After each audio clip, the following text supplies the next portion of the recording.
की पार्टी ने electoral bond स्वीकार क्यों नहीं किया? क्या अनैतिकता के कारण या कार्ड डोनेट करने वाला नहीं था? जब आपकी पार्टी की विचारधारा और आपके काम करने की योजना अलग है तो फिर आप कांग्रेस का समर्थन क्यों करते हैं? वाम दलों के घोषणा पत्र में शामिल किए जाने व वाम दलों से जुड़े संगठनों द्वारा मुखर समर्थक होने के बाद भी वाम मोर्चा शासित केरल के कर्मचारियों को पुरानी पेंशन से अब तक वंचित क्यों रखा गया है? प्लीज। हाँ, आएगा, केरल पे भी आएगा। और पूरी ऐसा है साथियों, देखो समय सीमा है, बाकी जो भी इंटरेस्टेड है ना, अपन अड़े हैं, बाद में भी पूरी तसल्ली के साथ बात कर सकते हैं। ओके।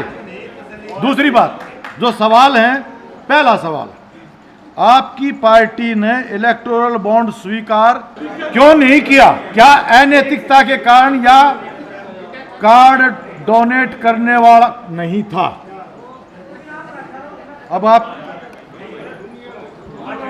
एक तो पहली बात तो यह मैं बता दूं, जिसको सभी देशवासियों को फख्र होना चाहिए, अकेली पॉलिटिकल पार्टी है इंडिया की जिसने इलेक्टोरल बॉन्ड को सुप्रीम कोर्ट में चैलेंज किया। पहली बात। दूसरी बात, सुप्रीम कोर्ट ने भी यह सवाल हमसे किया, आपकी स्टैंडिंग क्या है?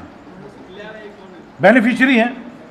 हमारा इतिहास है, आज तक भी हमने कॉरपोरेट से चंदा नहीं लिया और हम चुनाव सुधार की मांग करते हुए एक प्रमुख मांग ये करते हैं कि corporate funding to political parties must be band.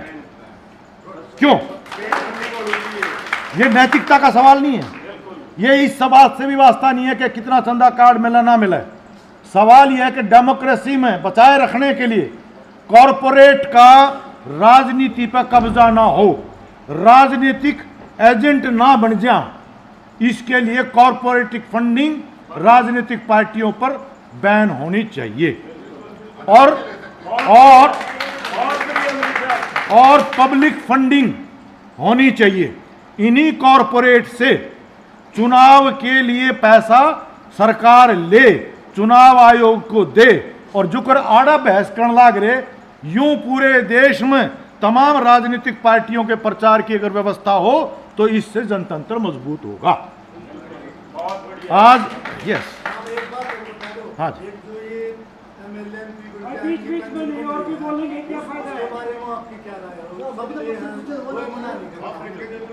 Pension बारे में ही बता दूंगा मैं, आज वो भी एक सवाल है, उसी समय कवर कर लेंगे इसमें, राइट।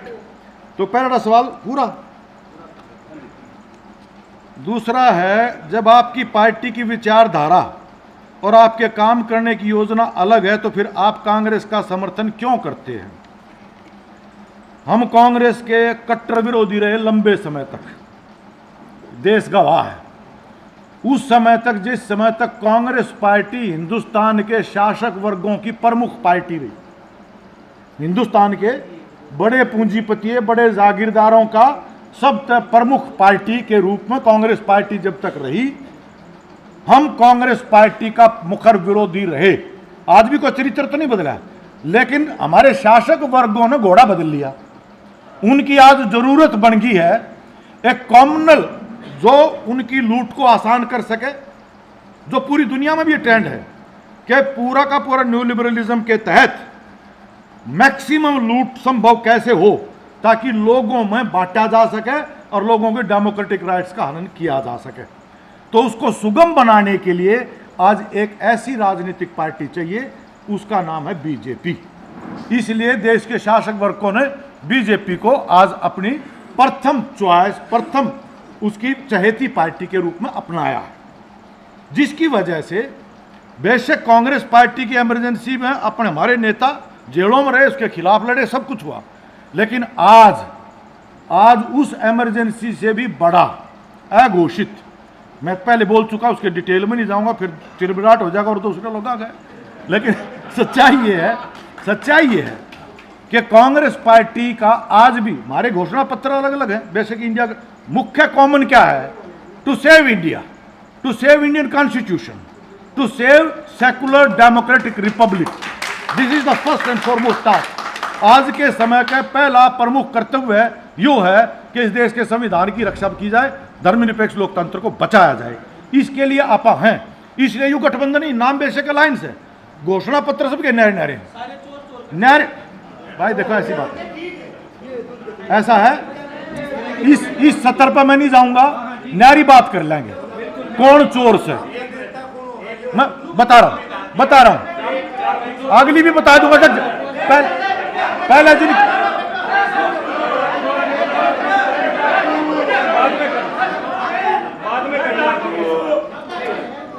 सारी तसल्ली कर जाएंगे, जिनने लिख के दे रखे पहले उनके आलन दो।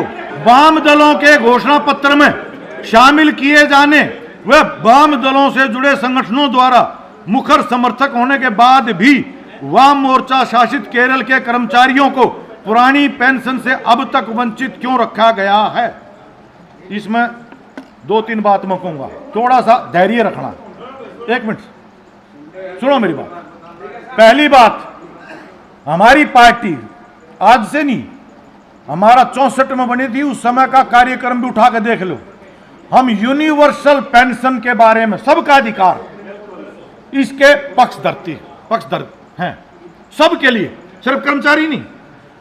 कर्मचारी जो देश की सेवा करता है, किसान भी करता है, मजदूर भी करता है, घर में रहने वाली गृहिणी भी करती है।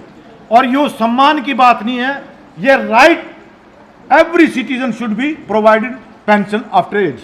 ठीक है, यह हमारा पार्टी का कार्यक्रम के अंदर दर्ज। एक बात। दूसरी बात यह कह रहा हूं कि यह पेंशन खत्म जिन न करी, उन तक तो उम्मीद नहीं की जा सकती। उनके तो घोषणा पत्र में होने का सवाल पैदा नहीं होता। जिन लागू करने में भी भागीदार रहे, उन्होंने अपनी गलती मान ली कि भाई कोई बात नहीं, कुछ राज्यों में लागू भी कर दी, पर वर्तमान घोषणा पत्र में कांग्रेस ने भी नहीं लिखी। पर आपा से उड़े, क्योंकि अकेली कांग्रेस की सरकार नहीं बननी है। तीसरी बात, आखिरी बात यह कह रहा हूं केरल के संबंध में। केरल के संबंध में यह है कि एक तो लेटेस्ट में आपको बता दूं कि यह बजट जो इस बार का था, इसमें डिक्लेयर कर चुकी है लेफ्टिनेंट गवर्नमेंट केरल की कि एश्योर्ड पेंशन कर्मचारियों को वहां मिलेगी, कमेटी बना दी, बाकायदा उसको लागू करने का प्रोग्राम तय हो गया। नंबर 1। नंबर 2, केरल में जो उपलब्धियां हैं वो एक समय पे आके कुछ दिक्कतें भी खड़ी करती। पहली बात तो इस रूप में है कि ये मैं अपनी तरफ से नहीं कह रहा, आप आंकड़े उठा लो। फाइनेंस कमीशन इंडिया का राज्यों को 42% हिस्सा रेवेन्यू का, उसकी सिफारिश है।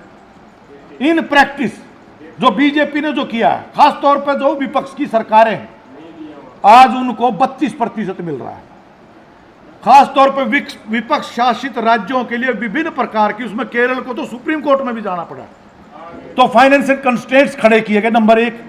नंबर 2, केरल एकमात्र राज्य वो है प्रोपोर्शनेटली, मैं दावे के साथ कह रहा हूं, आप कोई भी तसल्ली कर लियो, अनुपातन देश में सबसे ज्यादा पक्के कर्मचारी वो केरल में हैं। अनुपातन, ठेके पे नहीं है, पक्के हैं। और अगली बात, अकेला केरल है जिसमें 56 साल की अभी भी रिटायरमेंट की उम्र, और औसत आयु देश में सबसे ज्यादा, मेरे ख्याल में 7-8 साल का फर्क है। केरल के लोग सबसे लंबी उम्र जीते हैं, तो 56 साल इसलिए है कि नौजवानों ने नौकरी मिल जाए, लेकिन रिटायर होने वालों की संख्या तो बहुत बड़ी जाती है, और लंबी उम्र जीने वाले भी हैं। तो इस तरह से पेंशन धारकों की संख्या रेगुलर कर्मचारियों के जो आज हैं उनसे कई गुना ज्यादा है। तो या यूं ताबड़तोड़ करने का नहीं, जिन ठेके पर कर रखे थोड़ी थोड़ी पक्की नौकरी रह रही है, उनकी पेंशन कर देना एक बात है, लेकिन कई गुना कर्मचारियों के लिए साधन व्यवस्था जुटाने में यह समय लगा है। बट आई हैव सेड कि इस बजट के अंदर डिसीजन हो चुका, एश्योर्ड पेंशन योजना केरल के अंदर लागू करने का ऐलान हो चुका, और बाई चांस केंद्र में सरकार आ गई जिसकी के संभावना भरपूर है, सुन ले आपा फुए मारते नहीं, सच्चाई है, जिसकी संभावना भरपूर है। वो तो अपने मोदी जी का भी आजकल देख रहे हो, तुम एड बैड बात कर रहा है। तो आज या मैं कह के जा रहा हूं गारंटी के साथ देश में यूपीएफआरडीए एक्ट खत्म होगा, पुरानी पेंशन लागू होगी, और सिर्फ कर्मचारियों की नहीं बल्कि हमारे ये जो दूसरे हैं ना, सीआरपीएफ में, जो पैरामिलिट्री फोर्सेस में अर्धसैनिक बल, उनकी भी पेंशन होगी जिनको नहीं मिलती। तो सबके लिए पेंशन, कम से कम 6,000 रुपये पेंशन। किसान, खेत मजदूर, कोई भी कम से कम 6,000, उनके लिए भी पेंशन या होएगी, या मैं बता रहा हूं। अगली बात यह है इन्वायरमेंट से संबंधित। अब डिटेल तो इन्होंने लिख रखा है कि क्या विजन है आपका। ये सही कहा कि डेवलपमेंटल जो डिग्रेडेशन हो रही है उसमें आपका विजन तो एक मोटा विजन बता दूंगा, क्योंकि ये सवाल सिर्फ एक नेशनल नहीं है। पर्यावरण का मुद्दा जो संकीर्ण नजर से देखेगा तो ये साम्राज्यवाद की सेवा करेगा, क्योंकि सबसे ज्यादा पर्यावरण का नाश कराया है तो डेवलप्ड कंट्रीज ने कराया है। विकसित देश, जो तथाकथित विकसित देश है, जो साम्राज्यवादी देश है, उनकी जवाबदेही बनती है। और हमारी जब उनकी जवाबदेही फिक्स की भी गई है, वो विड्रॉ करते जा रहे हैं, क्योंकि हमारा जैसा देश पिछले 10 साल से नॉन अलाइन मूवमेंट की राजनीति छोड़ दी। 10 साल से प्रधानमंत्री हमारा एक भी मीटिंग में नहीं गया नॉन अलाइन मूवमेंट की, गुट निरपेक्ष आंदोलन, स्वतंत्र विदेश नीति छोड़ दी। हम तलेडू बन गया यूएस के, स्ट्रेटेजिक अलायंस बन गए। उनकी जो जिम्मेवारी थी टेक्नोलॉजी के लेवल पे भी, फाइनेंस के लेवल पे भी, जो पेरिस एग्रीमेंट था, पेरिस एग्रीमेंट, उसको आज उससे पीछे बैक ट्रैक कर रहे हैं। तो पहला काम तो विकल्प के रूप में बता रहा हूं, मैं बता रहा हूं इसलिए है, उसके प्रमाण है, उसके प्रमाण ये है, अब मैं बता दूं, मैं प्रमाण दे रहा हूं। पहला प्रधानमंत्री है देश का अब तक हिंदुस्तान, फिलिस्तीन का, ना सिर्फ फिलिस्तीन का, दुनिया में जिसने भी आजादी की लड़ाई लड़ी हम उसके पक्ष में रहे। और पहला हिंदुस्तान देश था 48 में जब इजराइल बना, यूएनओ के अंदर इसके खिलाफ वोट करने वाला नया आजाद देश था। हमने राजनीतिक संबंध नहीं रखे इजराइल के साथ लंबे समय तक। आज हमारा देश का प्रधानमंत्री इजराइल जाता है, फिलिस्तीन नहीं जाता।